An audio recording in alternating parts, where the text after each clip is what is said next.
All right, YouTube fam. So it looks like we're already live. Um, just sit tight for a little bit. And we are now live on Instagram as well. Okay. It's 7:05 and um, I promised that I would do this at least once a day, so we're going to continue to make sure that we go live. I'm trying to make sure I'm standing in the middle of the camera, so just forgive me. Today, what we're going to be talking about is driving $4 and does is it effective? Can you actually be successful at wholesaling real estate? Can you be successful as a real estate investor by driving for dollars? That's a question that I get from a lot of people, and a lot of people get started in this business, and then they want to go out there and they want to do the driving for dollars, and they want to see dividends, they want to see results. So today we're gonna talk a little bit about driving for dollars. Not too long. Because it's a Sunday night to 7 p.m. I'm going to get back to my family, and out on the East Coast it's about 10 p.m. So for the people that are about getting ready to go to bed, hopefully I catch you guys at the right time and we can cover this because this is an important topic. I do get a lot of people that ask me about driving for dollars. I'm going to let the algorithm kick in a little bit, just so that people can get notified that we're live, and then we'll dive right into it. And I am going to give you some concrete numbers about driving for dollars and the most effective way that you can do driving for dollars, driving for deals, whatever it is that you'd like to call it, so that you can make money. All right, let me put my phone on vibrate.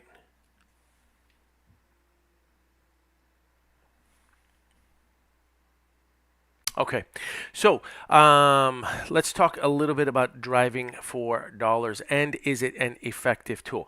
I think one of the biggest misconceptions that people have about driving for dollars is that they feel like they have to come in here and this is something that they need to be doing all day long. So they're thinking, oh, I'm going to have to go drive for dollars and I should go drive around town. I should drive around my whole neighborhood, and I should be using apps. And there's a bunch of great apps. I'm not going to name any of them right now, but there's a bunch of great apps that you can use on your phone, and you can go out there, and if you see a property that looks like it's in distress.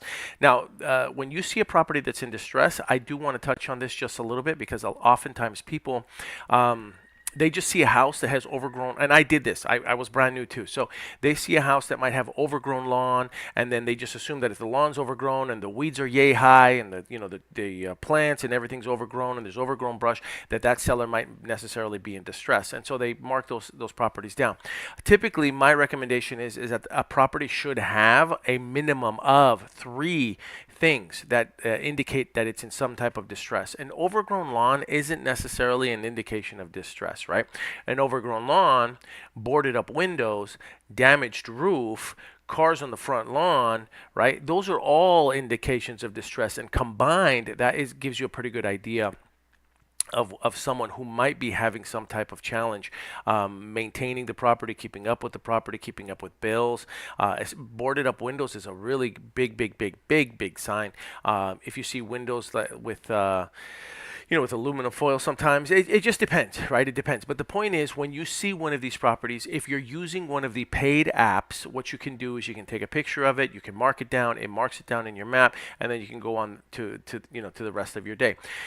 So there are some people that when they get started, they think that what they should do is they should get the app, and then they should spend their day going around town, driving around, looking for properties that fall under some type of distress, looking for properties that look like they have a minimum, like I said, a minimum of 3 to 4 items that are in distress, and then they capture all this information, they go back home, and then they skip trace it, and then they talk to the sellers. I am going to tell you that a more effective way of doing this, number one, is actually getting out of the car and talking to the seller, okay? And here's why. Oftentimes, you'll put the information, you'll put the data into your app, you'll go home, you'll skip trace it, you'll try to get the phone number, and now you're not able to get a hold of the seller. Or now, it doesn't matter how good the skip trace is, you may not be able to get the right telephone number to get a hold of that seller. And so now you've really just lost that opportunity when you were right there in front of the property with the app at that time, okay? So my recommendation is, if you see a property that's under some type of distress, you park the car, you get out of the car, you go and you actually knock on the door, and you try to make contact with someone. So you knock on the door, you say, hey, John or Jane, my name is Paul. I'm a local home buyer. I came because I wanted to see if you might be open to some type of an all cash offer, or if you would be open to an all cash offer. And you just start the conversation that way. It's very similar to a cold call, the script that you would use for a cold call. All right. So it's better for you to physically get out of the car and try to make contact. Now, here's the thing: if you're ever in a position, I need to give a disclaimer. If you're ever in a position where you might be in a dangerous part of town, or you don't feel comfortable getting out of the car, I don't want you doing that. Okay, that's not what I am suggesting. I'm not suggesting that you put yourself in harm's way. But I am suggesting that if you feel comfortable, and it is, it's broad daylight, it's in the morning or in the middle of the afternoon, and you see a house that's in distress, that you do get out of the car and you try to make contact with them. Now, when you go and you make contact with them, again, use common sense, right? I mean, if you see a sign that says that there's dogs in the property, if you see that there's a padlock on the gate, don't do anything that's going to put you in a compromising position, right? You just mark it down. There's nothing you can do. My recommendation is, if you can't get to the front door to actually make contact with them, that you talk to the neighbor. Go talk to the neighbor to the right and go talk to the neighbor to the left. Hey, listen, my name's Paul. I buy houses in this neighborhood. I noticed your neighbor's property. Is there anything that you can tell me about it? What do you know about it? Like, are they still living there? Are they going through some type of challenge? What's happening? And you'd be surprised how many neighbors will actually share information or share what they do know about the property owner and what's going on and where you might be able to get hold of them. And they might have their telephone number, and sometimes they share their telephone number, or they say, why don't you give me your telephone number? I'll put you into contact with them. But the point is it's very easy, especially with these apps and with these technologies. It's very easy for somebody to go over, they see a property that's in what they perceive under some type of distress, and then they just put it in the app, they go skip trace it, and they never do anything ever again. What I'm saying is, take it a step further. Actually put in a little bit more effort, do a little bit more than what the average person is doing. Park the car, get out of the car, go knock on the door. If nobody's there, talk to the neighbors. Now, another thing that you could consider is getting UPS or FedEx envelopes. Okay, they offer them for free at a local FedEx, Kinko's FedEx office store, or at a local UPS store. They have the envelopes. I'm not saying take the paid ones, take the free ones that they give, and then what you could do is you could fill that FedEx envelope with a handwritten letter that you could leave on the doorstep, in the mailbox. Don't violate any laws if you can't touch your mailbox, or in between, like a screen door or something. If they see a FedEx envelope there and it's sealed and it has something in it, there's a good chance that they're going to open it up.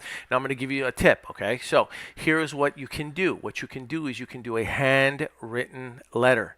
All right, so write a handwritten letter, just one, on college ruled paper, on college bound paper.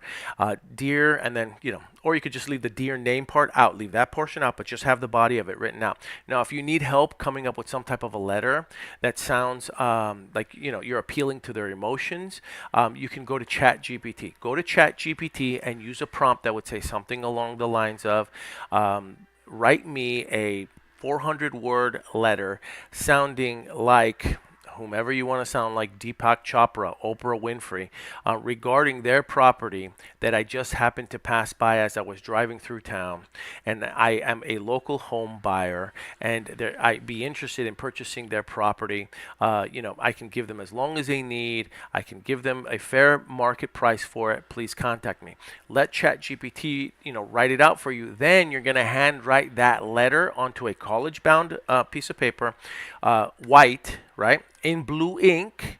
And then what you're going to do is you're going to copy that, and you're going to take it to Kinko's, FedEx, or if you have a color laser printer, you're going to get yellow paper, and you're going to print that letter on the yellow paper. Remember, we left the top portion where it would say Dear John, Dear Jane, whatever. We're going to leave that top portion out, right, so that you could physically write something in there if you're going to use that letter for other purposes, or you could just put Dear Homeowner. It doesn't really matter. The point is, you then photocopy that letter and you use it over and over. You put it in the FedEx envelope that we talked about earlier.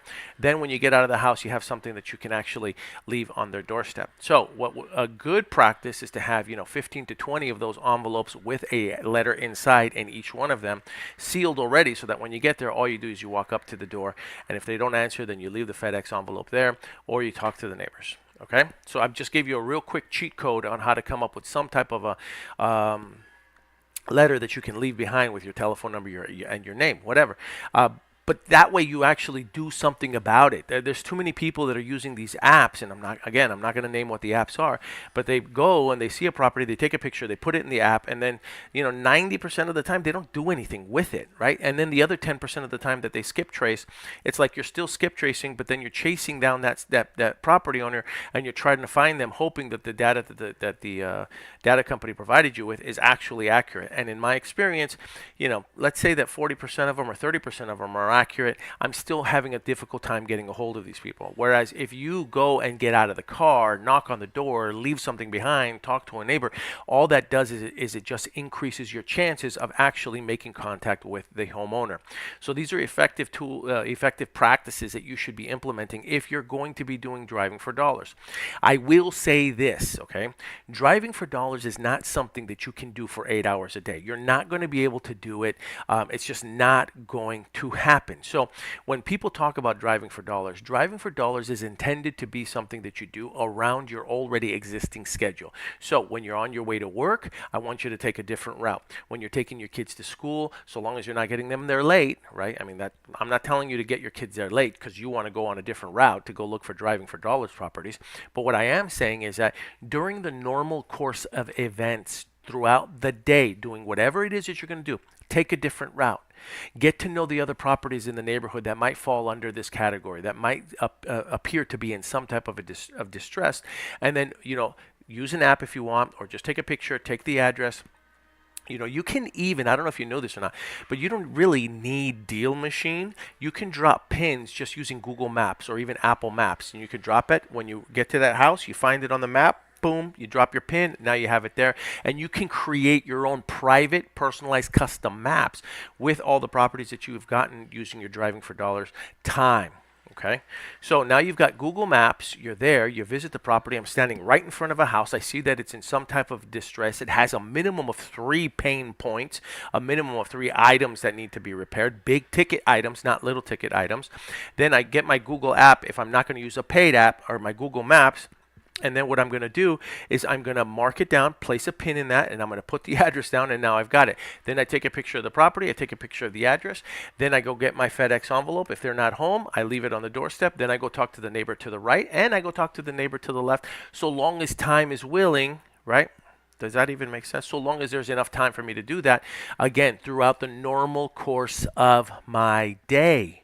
So I'm not telling you, go out there and just drive aimlessly for 8 hours. You're not going to be able to do it. It's not going to be an effective use of your time.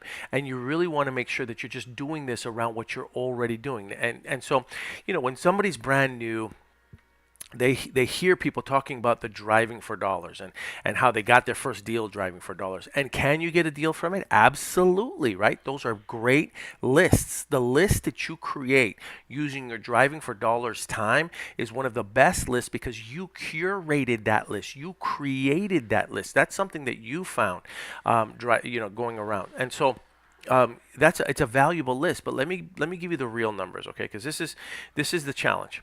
Even if you were to come up with a list of about 500 people on your driving for dollars list, so you've gone around town and during the normal course of your day, doing everything that you do normally, as you go to work, as you go to the gym, as you drop off your kids, as you come home from work, as you go to lunch, you just take a different route every time, and then you do your driving for dollars as you're going to go do the normal things that you normally do.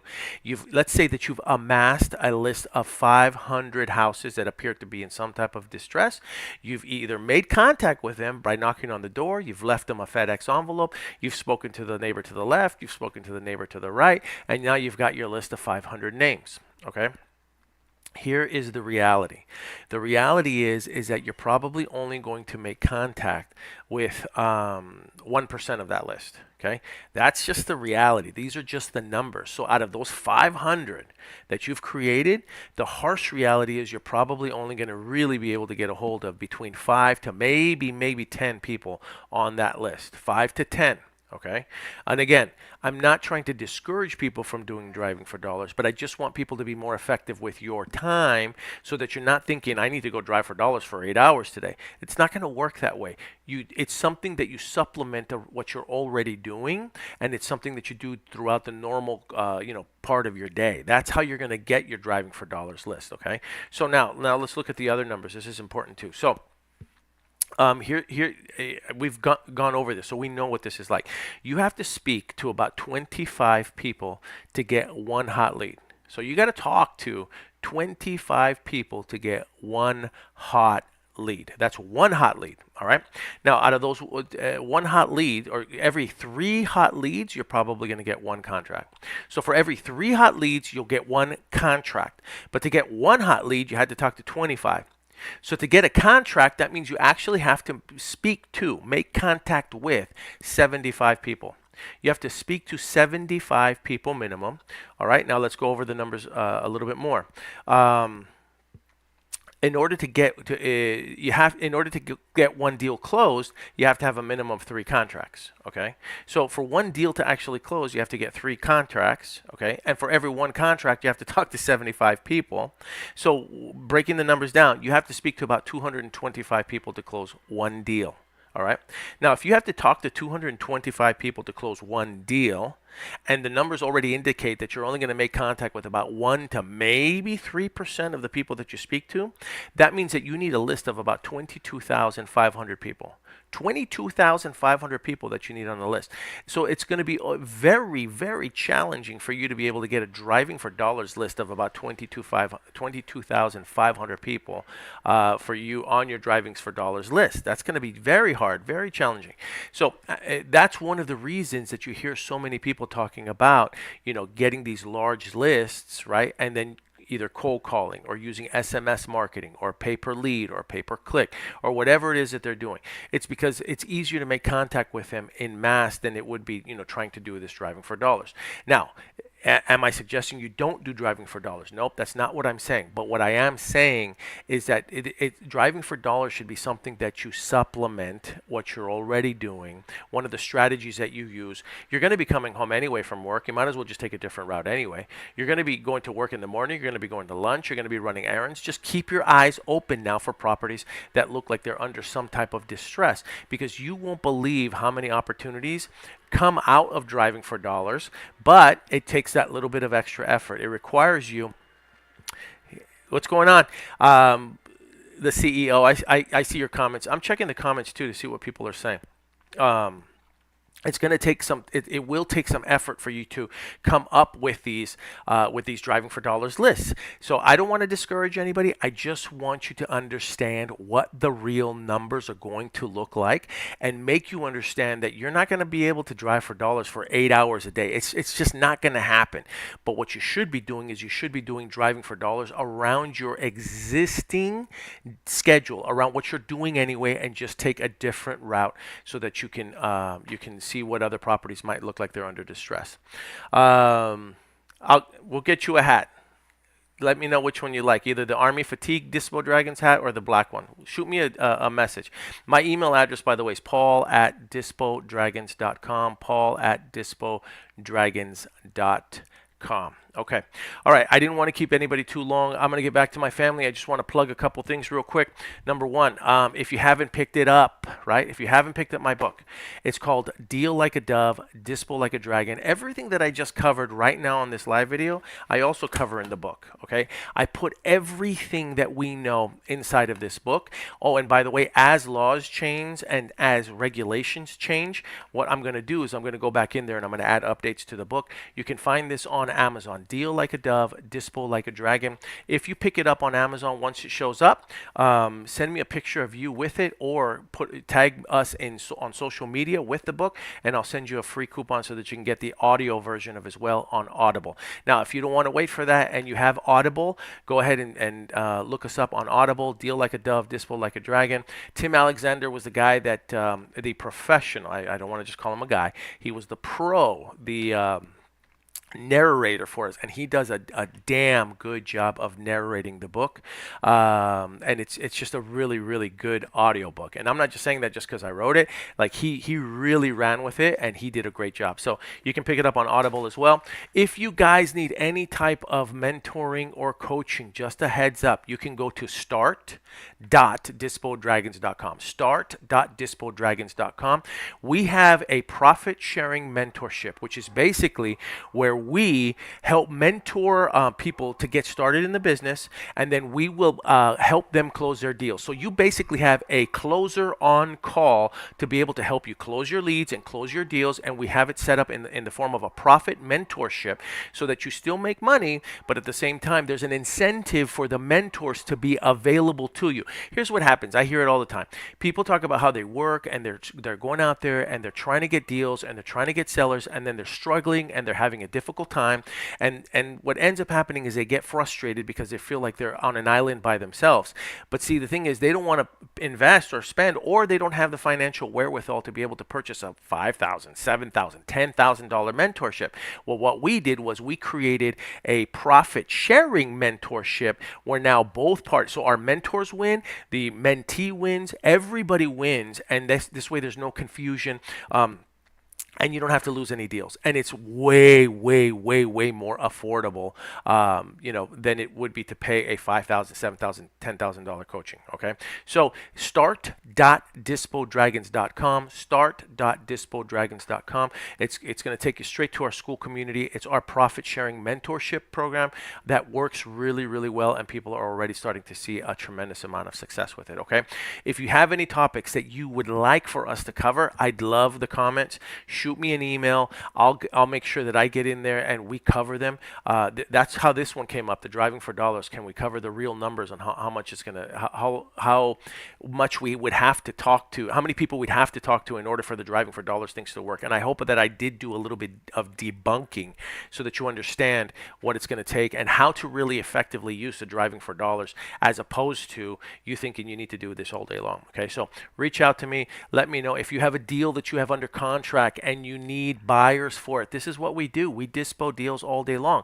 Let us know. We have VIP buyers that we can send the deal to, and we can blast it out, and we can see if we can get you any type of a response. Typically, the way it works is we'll add our fee on top. We don't do anything to kill the deal. We'll just put a small fee, and then we send it out. That way, it doesn't eat into any of your fee, and then we see if we can make a deal out of it. We see if we can make a match for everybody to win. So if you have any deals and you need buyers for it, let us know. If you're looking at a few properties and you're not sure how to comp it, let us know, right? We could probably take a look at that deal as well. And if you need some type of mentorship, go to start.dispodragons.com. Start.dispodragons.com.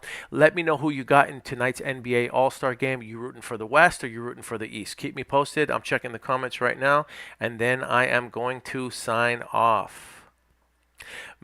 Did you guys see Mac McClung's slam dunk contest yesterday? That guy is unbelievable. Unbelievable. I am so impressed by Mac McClung and the dunks that he pulled off yesterday at the NBA All-Star. Who you guys got, West Coast or East Coast? I'm in California, so you already know where I'm going. We're going West Coast. All right. Have a great night, you guys. Enjoy the game. Enjoy your President's Day. I'll be going live tomorrow. I said I would go live every single day, and I'm going to do it till the end of this year. If there's anything that I can help you out with your business, by all means, please let me